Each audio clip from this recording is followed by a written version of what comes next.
Alright guys, and welcome to episode number 2 in the Sprint Mod series by myself, Think Jordy.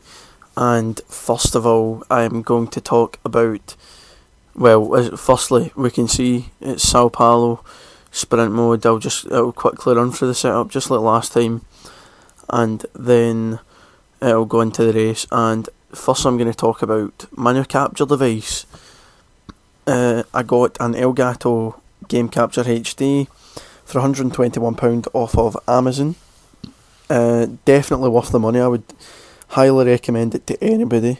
So don't forget to put it into 1080p when you're watching this video, because that's what it was recorded in, was 1080p. And then another thing I'm going to talk about is another big purchase for me. It was a new mic. It was a Triton AX720 Plus, also from Amazon. That cost me £135, I think it was, altogether. And another thing that I would highly recommend if you're wanting to improve your gaming, but going back to the point on the Elgato, fabulous piece of kit to have, really small, does not take up any space, actually sits in front of my TV. I will do a setup video soonish, maybe after 50 subscribers I'll do a setup video, and I'll show you guys my setup in my house. But I'm not going to be like uploading loads of videos because I'm in the process of moving house, so that means that if the uploads start to slow right down, it's because I won't have internet connection and I'm moving house. But that's just a quick update on that, and that's why I've not really uploaded as much as I would have liked to upload.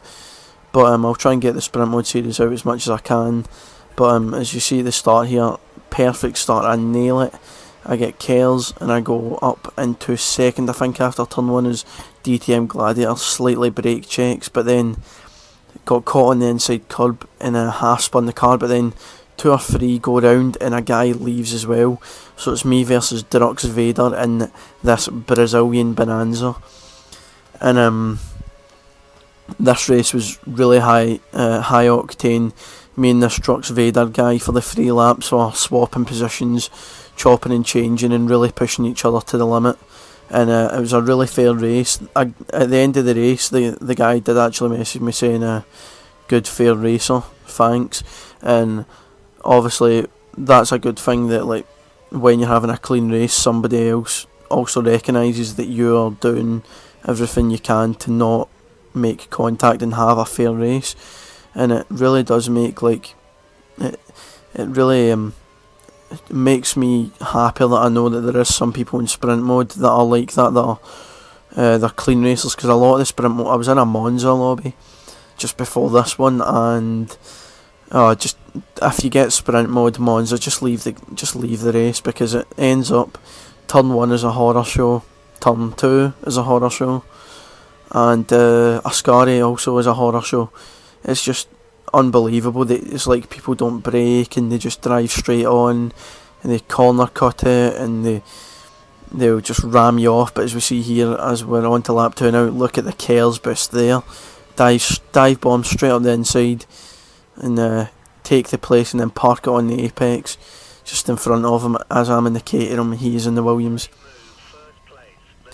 And then we nail this corner here, like just lifting off, go down to 5th, almost flat through it, but then we lock up, it goes slightly wide and Drux Vader comes back in as we're side by side on this little complex. I get kind of squeezed and then he's back into the lead. Now if you notice here, I could have probably had him going up to the start finish line, as we're seeing 2 seconds, if I had Kells, but I used my Kells all down that like straight at the end of sector 1, and that comes back to haunt me on the last lap, as we'll see when we get to that anyway. But the patch has made the game, well, as I said in the last video, I think the patch has made it more grippy, and it has aided wheels. I think it's made the wheel a lot easier to use. I use a wheel, so can judge quite well, but I think it has made it a lot easier to use than before. And I just go for the same tactic again here on the straight, dive it up the inside. He sees that coming and he gets out of the way of it and respect to him, because he could have just kept it in there and got knocked off the track and then tried to blame it on me, but he didn't. He pulled out of the defend. I just bump him there as we get round the fast right-hander going up the hill.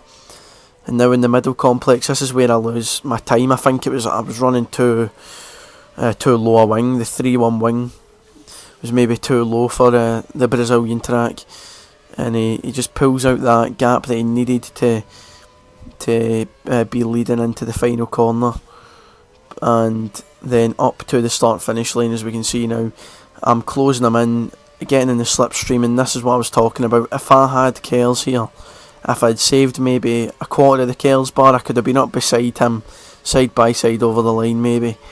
But we will never know, because I've not got the Kells. But I hope you guys have enjoyed this video. I hope you guys enjoy the new quality of the Elgato HD, and I will see you guys next time. Peace.